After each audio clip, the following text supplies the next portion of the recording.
The singing sand dunes. Why do sand dunes produce musical notes?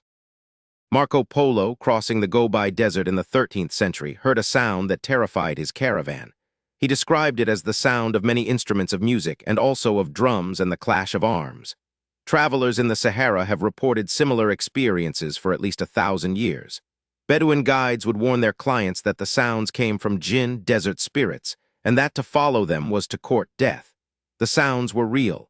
They were deep, resonant, and sustained, and no one understood what made them. Singing dunes are found in approximately 35 locations worldwide. They occur in the Sahara, in Oman and Saudi Arabia, in the Gobi Desert, in the Namib Desert of Namibia, in Death Valley in California, in Colorado, and in Chile. The sounds they produce are not merely noise.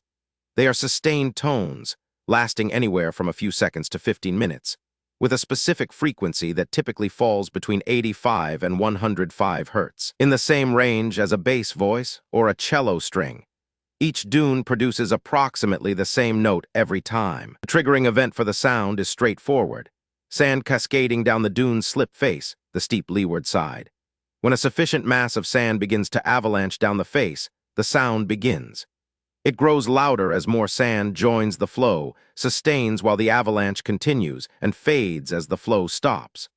The sound can sometimes be triggered intentionally by walking along the dune's crest or by pushing sand over the edge. The acoustic experience of standing on a singing dune and hearing it respond to your movements is described by all who experience it as deeply uncanny. The question of what physically produces the sound took scientists a long time to answer.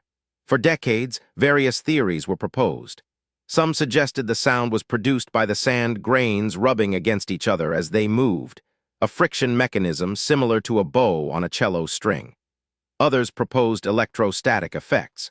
Others suggested resonance of the entire dune mass, vibrating like a drumhead. Each theory explained some aspects of the phenomenon, but failed to account for others, particularly the sustained nature of the tone and its specific frequency. The current scientific consensus, developed primarily through research published between 2008 and 2012, involves the concept of synchronization.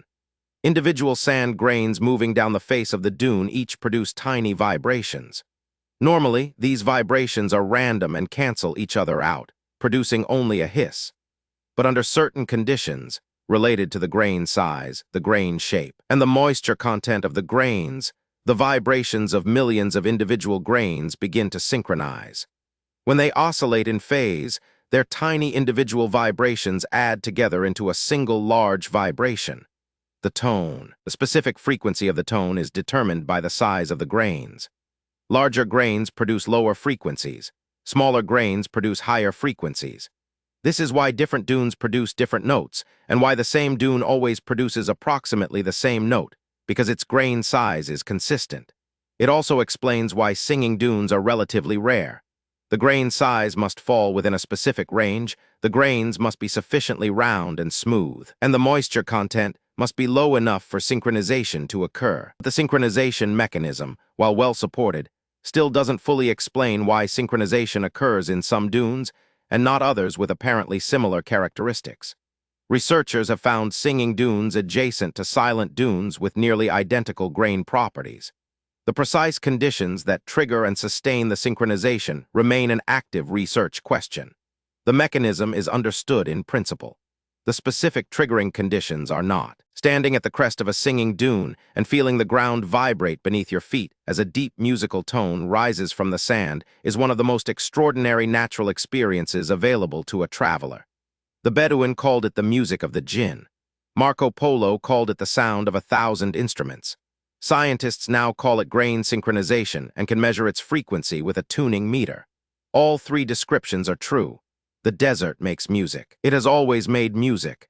And for centuries, the only explanation that fit was that something vast and invisible was playing it.